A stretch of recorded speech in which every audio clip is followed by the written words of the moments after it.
Olá, galera, tudo bem com vocês? Boa noite. Sou o professor Sério Pulpo. Estou trazendo aqui a unidade da nossa programação do curso de Pesquisa Operacional na Universidade Ibirapuera. Tudo bem com vocês? Bom, na última aula a gente trabalhou com alguns exercícios, deixei um exercício para vocês. Nessa aula a gente vai corrigir, vai resolver mais um exercício e a gente vai ter um outro para casa. Essa provavelmente é a nossa última aula focada com exercícios. Para a próxima aula a gente deve fazer um resumo e a partir daí a gente deve ter também uma aula onde a gente vai ter uma prova, provavelmente, ou alguma atividade avaliativa, tá? Eu vou verificar se a gente consegue fazer na próxima semana um, uma aula online para poder fazer um bate-papo para tirar dúvidas antes da atividade da prova, certo? Bom, primeiramente eu queria entender como é que foi a elaboração desse exercício que eu deixei para vocês. Foi fácil? Tiveram dúvidas? Eu percebi que nem todo mundo me enviou ainda o exercício. Espero que vocês tenham conseguido fazer, porque não era um exercício muito complicado. E hoje o exercício que a gente vai começar a trabalhar vai ter um grau um pouco maior de complexidade, certo? Bom, espero que vocês estejam bem, que estejam me acompanhando, que estejam pegando a matéria principalmente. Beleza, gente? Então, vamos iniciar com o conteúdo. Aqui está o exercício que eu deixei para vocês na semana passada, que é: certa empresa fabrica dois tipos de produtos, produto A e produto B, no caso P1 e P2. E o lucro unitário de P1 é de R$ 1.000 e o de P2 de R$ 1.800. A empresa precisa de 20 horas para fabricar uma unidade de P1 e de 30 horas para fabricar uma unidade de P2. O tempo anual disponível para isso é de 1.200 horas. A demanda esperada para cada produto é de 40 unidades anuais para P1 e de 30 unidades anuais para P2. Qual é o modelo de produção para que a empresa maximize seu lucro nesses itens? Construa um modelo de programação linear para isso. Muito bem. Toda vez que a gente for trabalhar com esses tipos de problemas, com esses tipos de situações onde a gente precisa desenvolver modelos, eu já até falei isso aqui, mas é extremamente importante que a gente tenha aí cuidado na leitura, que a gente consiga, com calma, enxergar qual é a situação que está sendo mostrada para a gente. Eu vou falar disso toda vez que eu passar um novo vídeo para vocês, toda vez que eu passar um novo exercício para vocês. Por quê? Porque eu sei que vocês têm preguiça de ler e não leem com cuidado. A gente entende que ler é uma coisa que é chata, mas na faculdade a gente precisa pegar o hábito de leitura porque senão a gente acaba perdendo muita coisa. Por que que eu tô batendo nisso novamente? Porque esse exercício e todos os demais de pesquisa operacional, você não tem uma fórmula básica, uma fórmula que você só vem aqui e aplica e sai um resultado. Você tem que criar essa fórmula. E o criar essa fórmula que é o complicado. O criar essa fórmula, você só consegue criar se você entende o que está sendo pedido. Não adianta eu falar para você que eu tô com fome e pedir uma comida se eu tô falando em português, você só entende inglês, sei lá. Não adianta. Você pode até talvez entender que eu tô com fome, mas às vezes eu tenho uma restrição alimentar que eu não consigo comunicar com essa barreira da linguagem. E eu sei que eu tô usando uma analogia bem de tiozão, mas esse é o mesmo contexto que a gente tem aqui quando a gente traz para os problemas de pesquisa operacional, não adianta eu te dar as informações de uma forma bem simples, bem mastigada, como tem nesse problema, se você não está entendendo o que eu estou falando, ou se você nem está se esforçando para ler o conteúdo que está sendo proposto.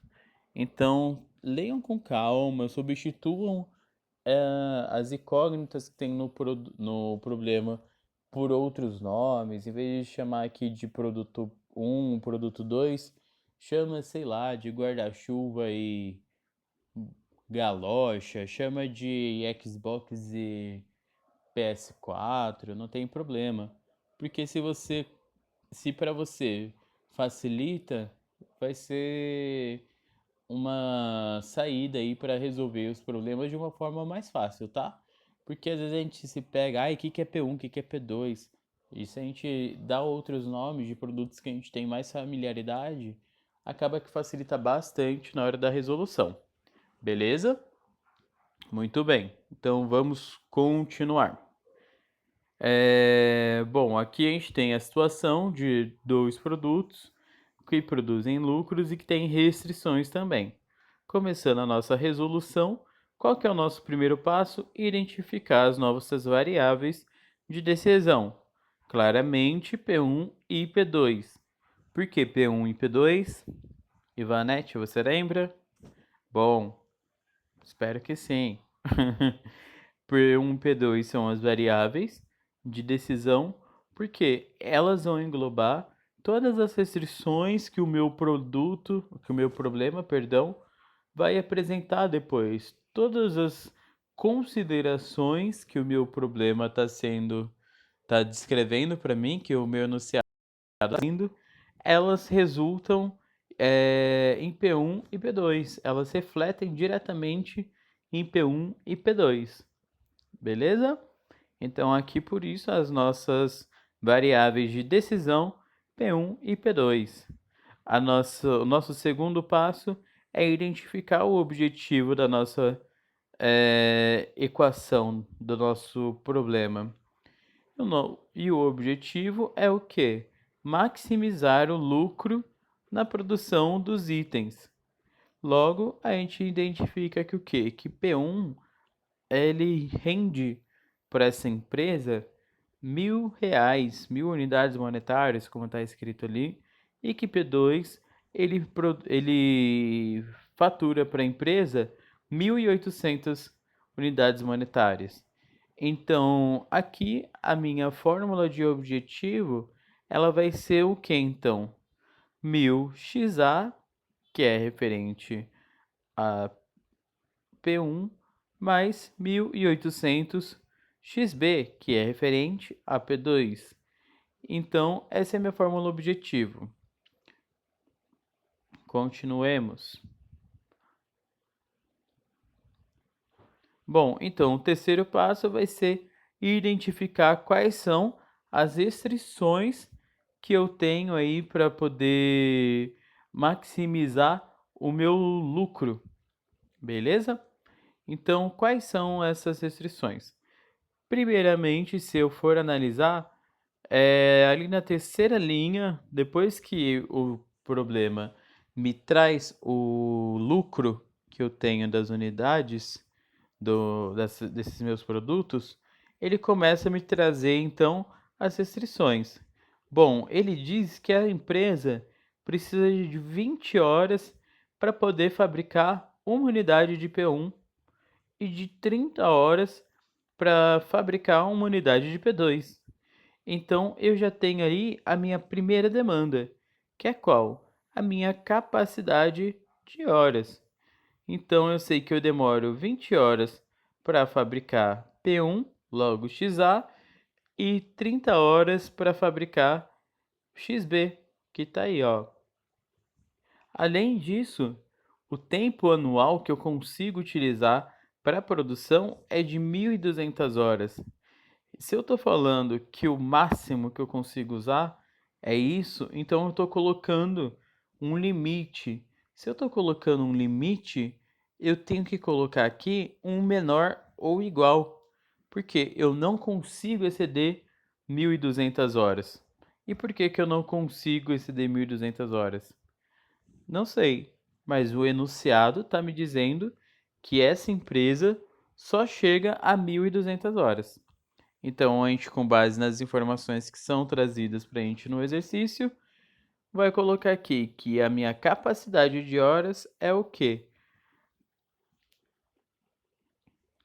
20xa mais 30xb menor ou igual a 1.200. Beleza? Muito fácil esse exercício, né? Eu vou voltar aqui para não dar spoiler. A segunda restrição que é apresentada aqui para mim então no exercício já começa a abordar a questão de produção, de níveis de produção. Então ele fala o que para mim? Que a demanda esperada para cada produto é de 40 unidades anuais para P1 e de 30 unidades anuais para P2. O que eu quero dizer quando eu falo que a demanda esperada é de 40 unidades para P1 e de 30 unidades para P2? Bom, vamos pensar em qualquer outra situação fora desse enunciado agora para poder facilitar na questão da interpretação de texto. Se eu falo para você que eu espero que você fature R$ 100, eu estou dizendo o quê? Que eu espero que pelo menos R$ 100 você tá ganhando, que você vai ganhar. Se eu falo que eu espero que a minha empresa fature 200 mil essa semana, eu estou dizendo que o quê? Que o meu objetivo aí de faturamento é 200 mil, só que eu quero mais. Então, toda vez que eu for ter essas restrições que são focadas em níveis produtivos, a gente tem que tentar fazer esse exercício de trazer para outras situações. Porque senão você pode se confundir, porque talvez aqui vocês possam ter pensado que o esperado era o máximo, mas não é. O esperado é o mínimo. Você, quando começa a fazer previsões de produção, você tem aí um nível mínimo, principalmente quando você está falando de aumentar o lucro. A empresa aqui acredita que ela vai produzir pelo menos 40 unidades de P1 e 30 unidades de P2. Entendem? Então, eu tenho aí uma demanda esperada, que é XA ser maior ou igual a 40 unidades e XB ser maior ou igual a 30 unidades. Beleza? Vocês entendem como esse exercício de fazer analogias com exercício, ele facilita muito na hora de elaborar. Tanto porque o exercício ele é bem simples. Além disso, a gente tem a nossa querida não negatividade, que é que espera a que XA e XB sejam maior ou igual a zero. Beleza? Feito isso, então, o que a gente precisa fazer é só juntar essas informações que a gente já tinha e montar o modelo.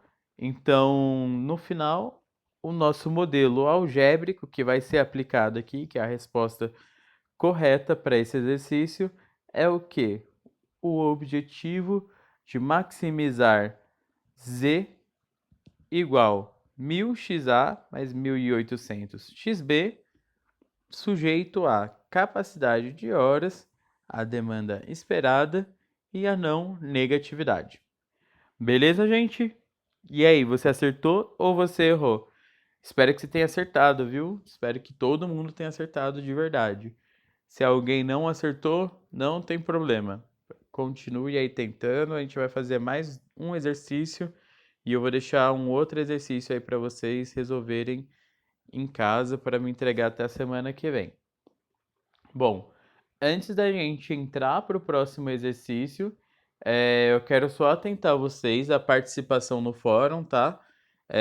Nessa semana que passou, eu percebi que o pessoal teve dificuldade para utilizar o fórum. Se vocês tiverem qualquer dificuldade, me acione a Karine, que ela me aciona, não tem problema, tá? Mas não deixem de participar do fórum, porque o fórum ele vai contar como presença para vocês, tá? É uma solicitação do MEC diretamente, então quem não estiver interagindo no fórum não vai receber presença, certo? E além da questão da presença, o fórum ele também vai contar com uma atividade avaliativa.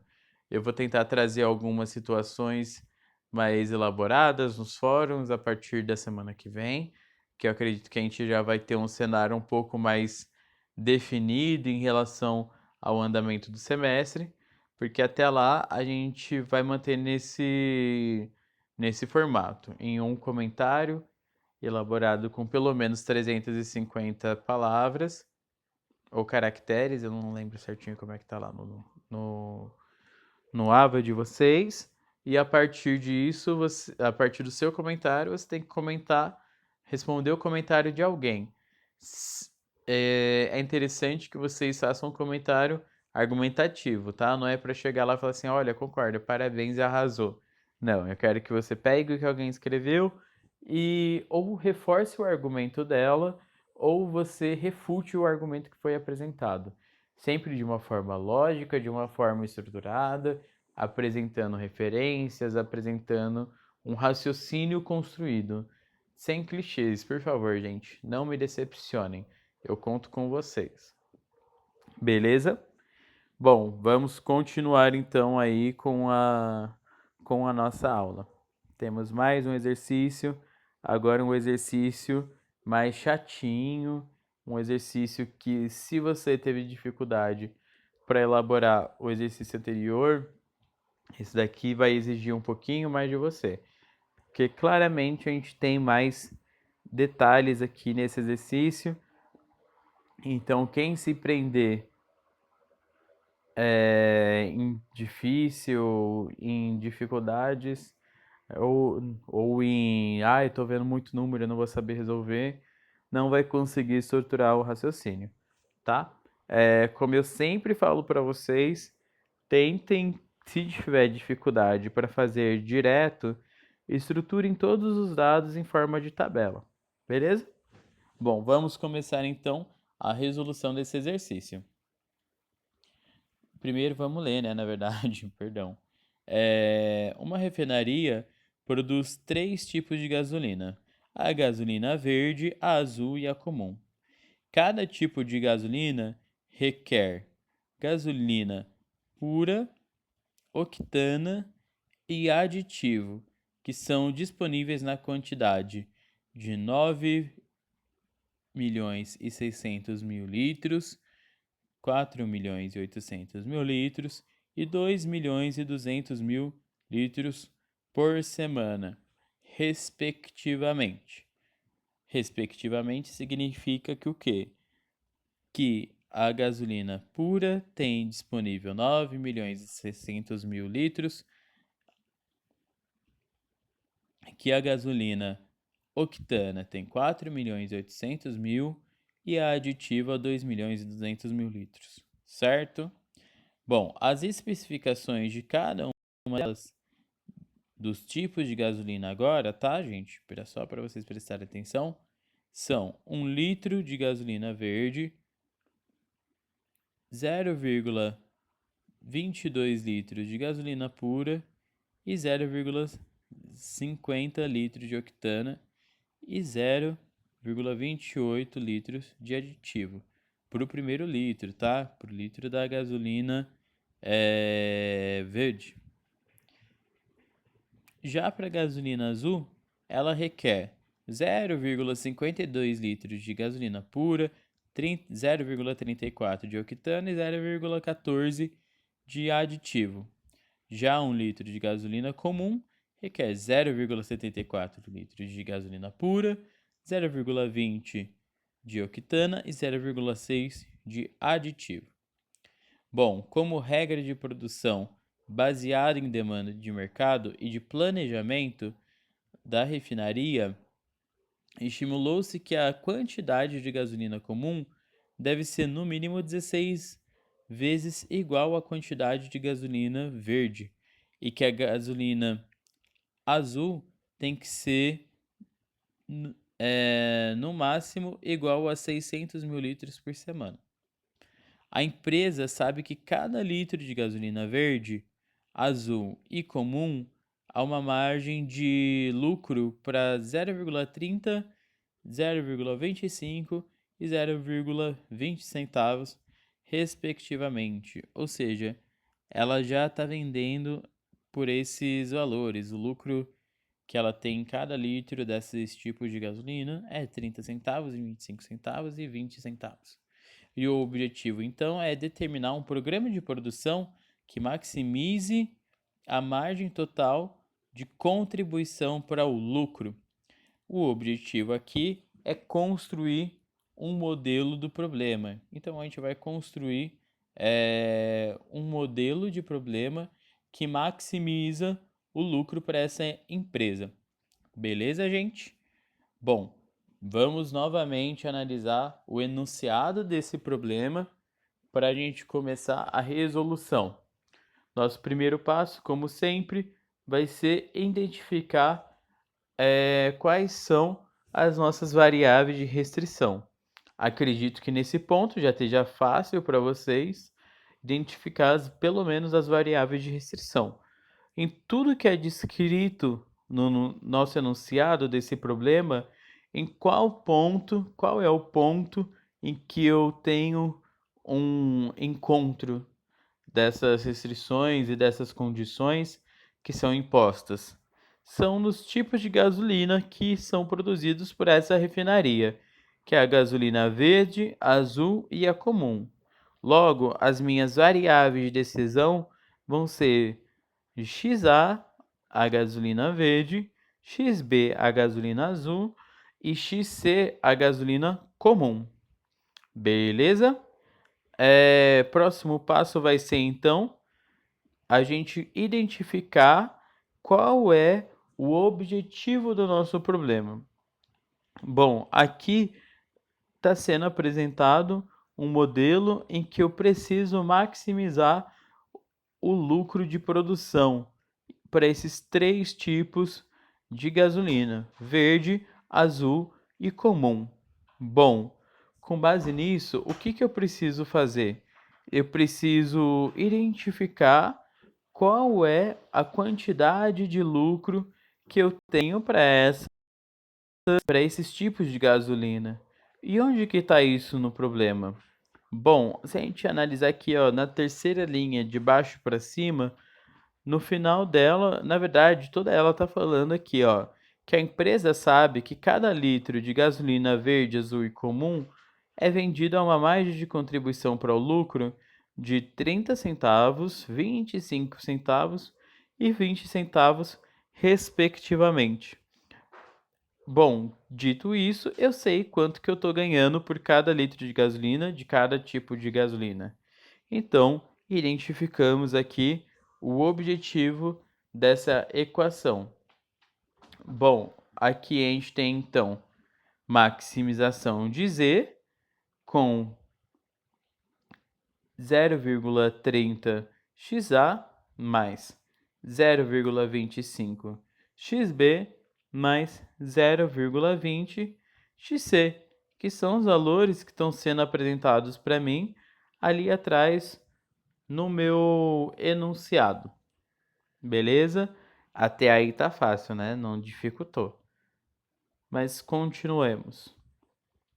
Próximo passo aqui, então, é identificar as restrições. Eu espero que vocês estejam conseguindo entender, tá, gente? Não tô indo muito devagar, não tô indo muito rápido, mas também não tô indo devagar, porque é que vocês conseguem pausar o vídeo e voltar aí no raciocínio. Então, continuemos.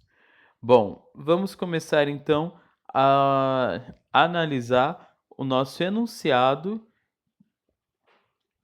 passo a passo, linha por linha, para identificar quais são os momentos aí que estão sendo apresentadas restrições. Beleza?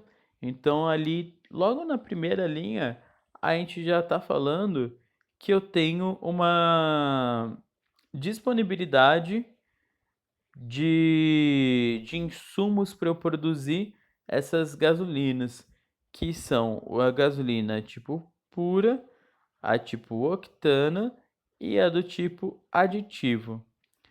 Então eu tenho aí logo essa disponibilidade de 9.600.000 litros para uma, 4.800.000 para outra e 2.200.000 para outra. Então eu tenho aí 3 categorias de restrição logo de cara. Além disso, se eu continuar analisando, ele começa a me mostrar qual é o consumo de cada uma desses tipos de gasolina que as gasolinas que eu vou vender depois lá na ponta consomem. Por que que é importante eu entender isso? Eu estou pegando um insumo e eu estou explicando como que é o consumo desse insumo na minha linha de produção. E esse é o raciocínio que a gente precisa na hora de construir um modelo algébrico, beleza? Se eu não sei quanto que eu consumo de chocolate,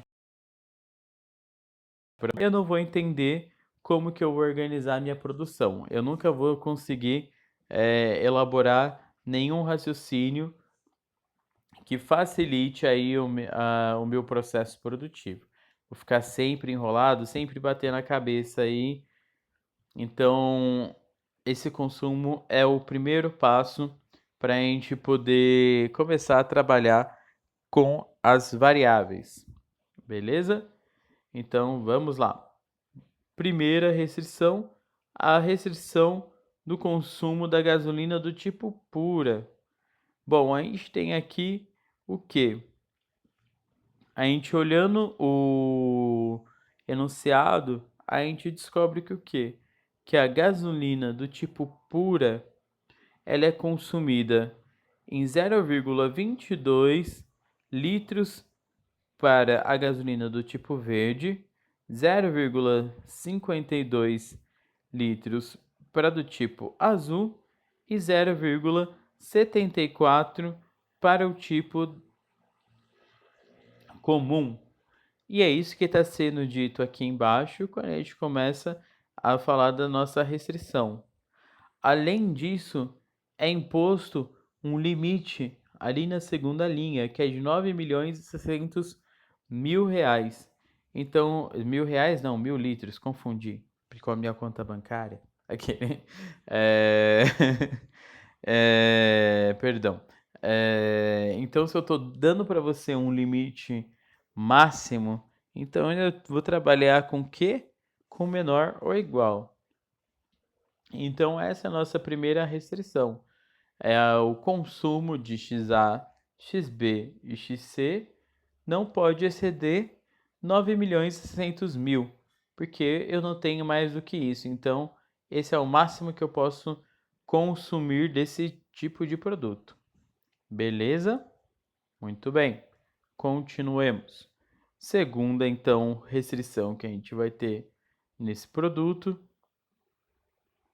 nesse problema, é no consumo de octana. É o mesmo raciocínio da variável anterior, tá, gente? Se eu tenho aqui XA, um consumo de 0,50 litros de octana, de XB 0,34 litros e XC 0,20 litros. Além disso, eu entendo que o quê? Que também ali na segunda linha, o meu estoque ou o meu limite de armazenamento, talvez, de octana é de 4.800.000 litros. Então, para eu maximizar o meu lucro, eu também não posso exceder esse consumo, porque talvez se eu tiver que exceder esse consumo ou esse limite que está sendo apresentado, talvez eu tenha que aumentar o meu armazenamento e deixe de ser lucrativo, mexa com a minha base de lucro. Então, não é legal que isso seja feito, tá? Bom, além disso, a gente tem a última variável aí que é apresentada para a gente nesse enunciado, que é o consumo de aditivo. E o que é o aditivo? O consumo de aditivo é de 0,28 para x1, 0,14 para x2 e 0,06 para o x3. Beleza? E tudo isso não pode exceder também a quantidade de 2,200 milhões, de 2 milhões e 200 mil no ano. Certo, gente? Espero que vocês estejam me acompanhando. Espero que esteja todo mundo comigo. Beleza?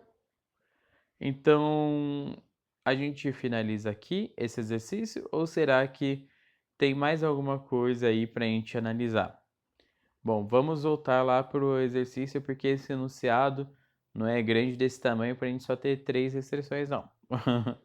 Vamos olhar ali a partir dessa restrição de aditivo. Como regra de produção, baseada em uma demanda de mercado, o planejamento da refinaria estimulou que a quantidade de gasolina comum que deve ser produzida seja no mínimo 16 vezes a quantidade de gasolina verde. Ou seja, o que eu estou falando aqui? Que o meu XC precisa ser produzido na quantidade de superior ou igual a 16 vezes o volume que foi produzido de XA. Isso que é o que eu estou querendo dizer.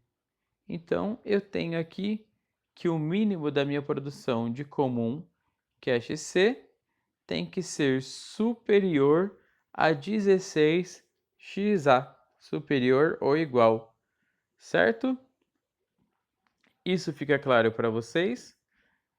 É comum ter essas restrições dentro de empresa, tá? Eu sei que pode parecer viagem, mas às vezes isso daqui é uma questão de rentabilidade e de fazer valer a pena o número de máquinas ligadas, por exemplo. Por quê? Porque pode ser que o consumo de energia de XC ou consumo de espaço de XC só seja válido se eu já tiver produzido XA, senão eu deixo de ser lucrativo, por exemplo. Beleza? Tem mais alguma restrição aí que a gente deixou passar? Sim, claro que tem. Que a quantidade de gasolina azul seja no máximo igual a 600 mil litros por semana. Ou seja, eu preciso que meu XB não exceda 600 mil litros por semana. Então, eu tenho um limite máximo para o tipo de gasolina azul. Logo, XB tem que ser menor ou igual a 600 mil, certo? Se atentem com essa utilização de maior ou igual, de menor ou igual, ou de maior e menor, ok? Porque a compreensão de como você utiliza essa simbologia algébrica vai facilitar aí também na elaboração de um exercício correto. Se eu falo para você que eu quero que a minha produção aqui, por exemplo, da mínimo comum seja de 16, ou seja, a partir de 16, eu posso modificar a utilização do meu exercício, ok? Então, se eu estou te dando um valor mínimo ou um valor máximo, você tem que saber classificar entre o maior ou igual e o menor ou igual. Não se esqueça que a gente já teve utilização de um exercício que você tinha um nível de produção entre tantos ou entre 20 e 30. Então, como que eu vou classificar entre 20 e 30? Será que vocês sabem fazer isso? E se eu tiver que falar que tem que ser menor que 20 e maior que 30? Sei lá. Não pode ser menor que 20 e tem que ser maior que 30. Vocês conseguiriam escrever? Então, talvez é interessante quem tem dificuldade com a utilização desses números entrar aí na internet, pesquisar, porque isso é bem básico, tá? Mas pelo fato de ser básico, não significa que ele é simples. Embora seja simples, mas pode ser que você tenha dificuldade, não tem nenhum problema. Avisa aqui que aí eu posso passar algum material para ajudar vocês a clarear o jeito que vai utilizar esse tipo de simbologia algébrica. Beleza? Temos ainda mais alguma restrição? Claro que temos, né? A nossa querida não negatividade, que está com a gente aí a todo tempo. Não esqueçam nunca de colocar não negatividade, tá? Quando forem fazer a resolução dos exercícios. A não adição da não negatividade vai implicar também em uma questão que não vai estar 100% completa. Assim como se você não souber fazer nada na questão, colocar não negatividade vai garantir que você não vai zerar. Talvez. Beleza, gente? Então aqui a gente fez agora um exercício um pouquinho mais complexo do que vocês estão acostumados a fazer, um pouquinho mais extenso. E só falta um passo para a gente poder finalizar esse exercício, que é a gente construir então o modelo completo. Então, o modelo completo vai ser o quê?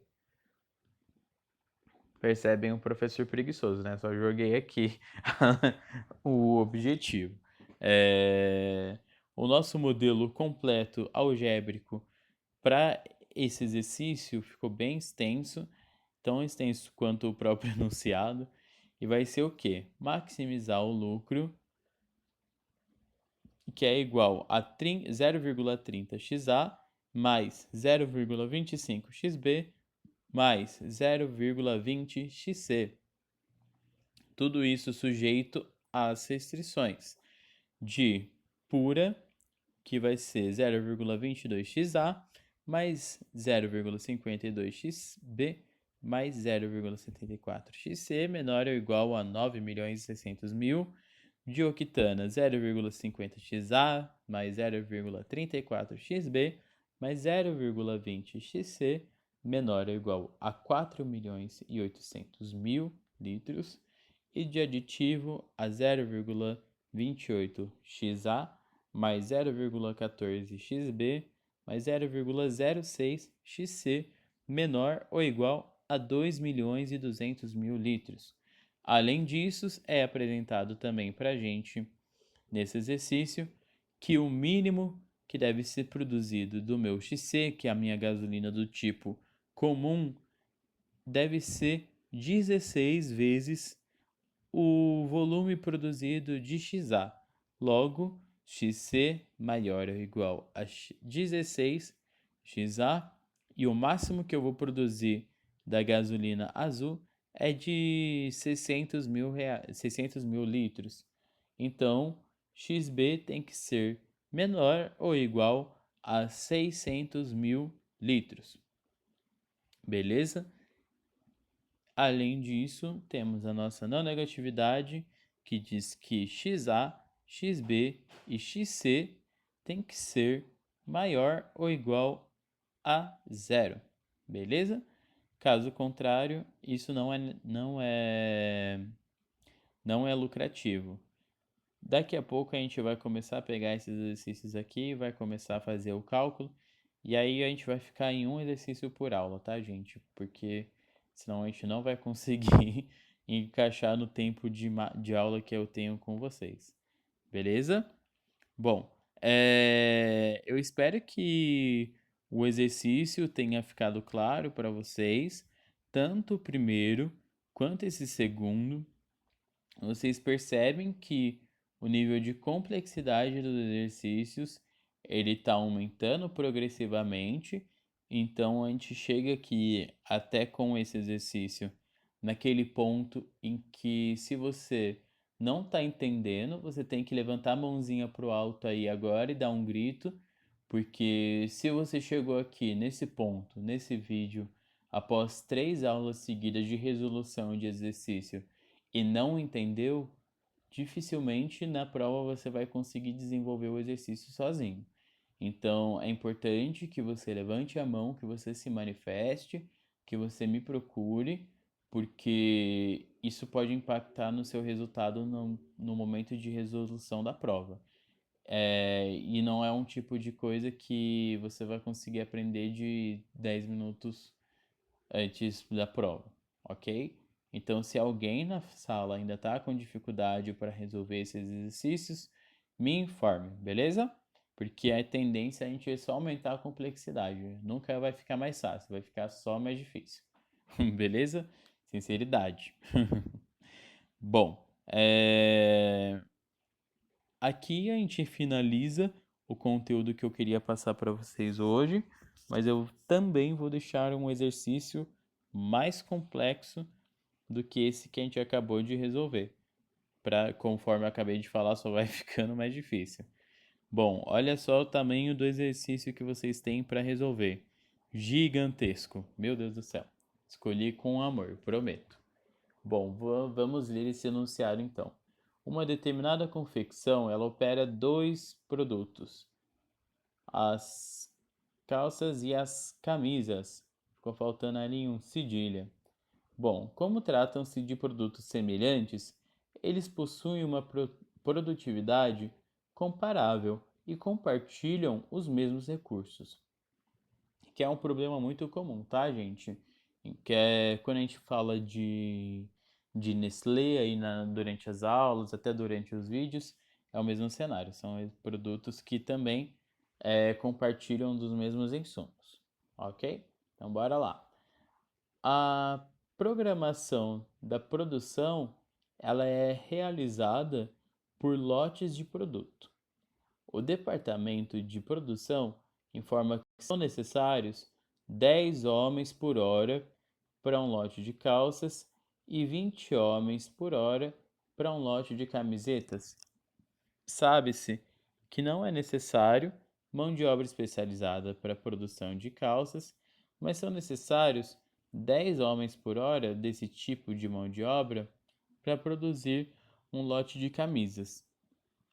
O departamento pessoal informa que a força máxima de trabalho disponível é de 30 homens por hora de operários especializados e de 50 homens por hora não especializados.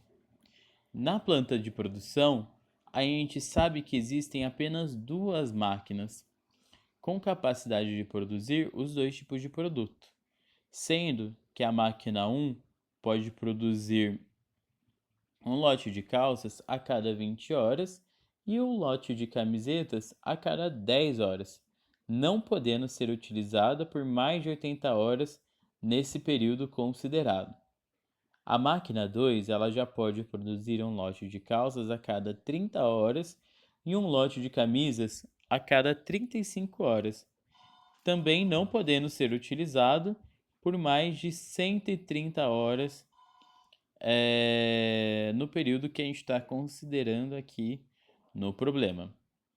Na produção de um lote de calças, são utilizados 12 quilos de matéria-prima A e 10 quilos de matéria-prima B.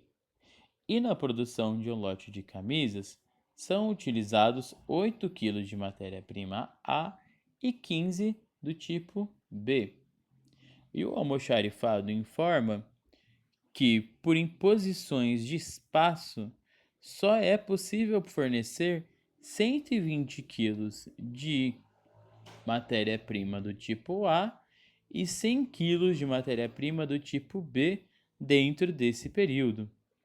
Sabendo-se que o lucro pela venda é de R$ 800 nos lotes de camisetas e de R$ 500 nos lotes de calças, formule o modelo. Bom, exercício bem extenso, fiquei até com a voz engasgada aí. Peço desculpas porque claramente eu acho que teclado perdeu aí o cedilha em alguns momentos, mais de um momento, não sei o que aconteceu nessa transcrição, mas ok. A gente vê aqui que a gente tem um cenário bem extenso para poder resolver esse problema. Então, esse é um problema do tipo que vocês vão ter que provavelmente jogar numa planilha para poder estruturar o que está sendo pedido, porque a gente tem bastante informação aqui, certo? A gente tem claramente duas variáveis de decisão. Contudo, quando a gente abordar as restrições, a gente tem diversos tipos de restrição.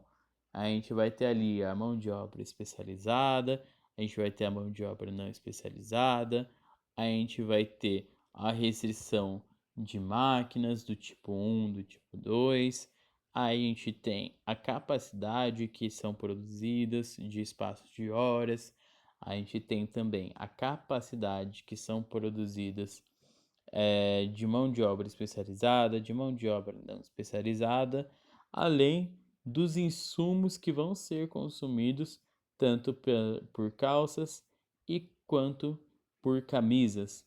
Então a gente tem bastante coisa para estruturar e eu posso nem ter falado todos eles aqui agora nesse bate-papo com vocês. Então, o que vocês vão fazer aí em casa? Vocês vão pegar esse exercício, vão ler atentamente e começar a agora finalmente pegar um exemplo que é mais aplicado aí à vida real, que considera mais variáveis, que analisa correlações entre sistemas, insumos, mão de obra, produção, maquinário e o produto por si só. Então, esse é um tipo de um exercício que ele é um pouquinho mais difícil de resolver, só que o resultado dele depois vai ser bem legal de aplicar, principalmente quando a gente chegar aí numa resolução. Então, peguem esse exercício, vocês vão ter até a próxima aula, próxima sexta-feira, que se eu não me engano é o dia 3 de abril, para poder me devolver esse exercício resolvido aqui na plataforma, tá? Então, exercício para ser feito individualmente, não se esqueçam disso. Se vocês tiverem alguma dificuldade de interpretação, se vocês não souberem o que fazer com esse exercício, vocês podem entrar em contato comigo, pode me ligar no e-mail, chamar no e-mail, no Instagram, no Facebook, onde vocês tiverem o meu contato, para o dia 3 de abril mesmo, a entrega desse exercício. Não se assustem com a quantidade de informação, mas também não achem que é tão simples, porque não é nada simples. Beleza, gente? Então, o que vocês ficam me devendo para essa semana é a resolução desse exercício e a participação no fórum, que vocês já vão ter aí no fórum essa semana uma situaçãozinha problema e que vocês vão ter que debater. Se vocês estiverem tendo algum tipo de dificuldade com esse modelo de aula, que a gente está fazendo agora, 2 semanas, me informem, porque a gente está aqui sempre para melhorar. Da mesma forma que vocês estão aprendendo e estão se adaptando, nós, professores, estamos também aprendendo e nos adaptando a esse novo modelo. Então, qualquer feedback que vocês quiserem dar, puderem dar, por favor, dê. Se o áudio não está ficando legal, me avisem. Se a transição de slide não está ficando legal, me avisem. Se vocês acham que eu estou botando muito texto no slide, me avisem, porque eu posso dividir os slides. Não tem problema, tá? Mas não deixem passar batida essa oportunidade, porque aqui a gente está falando da formação de vocês e do investimento que vocês também estão fazendo nesse curso, beleza? Se tiver alguma coisa que eu posso fazer por vocês também, me informem, tá? E no mais, fiquem em casa, se mantenham seguros, lavem as mãos, evitem aglomerações. que logo mais a gente está voltando aí ao modelo tradicional de aula e vocês vão ter a oportunidade de matar a saudade de mim e de todos os demais professores. Beleza? Eu fico por aqui, gente. E qualquer coisa, só me chamar, ok? Quem não tem meu e-mail, celiospulpa@gmail.com. Beleza? Obrigado, gente. Tchau, tchau.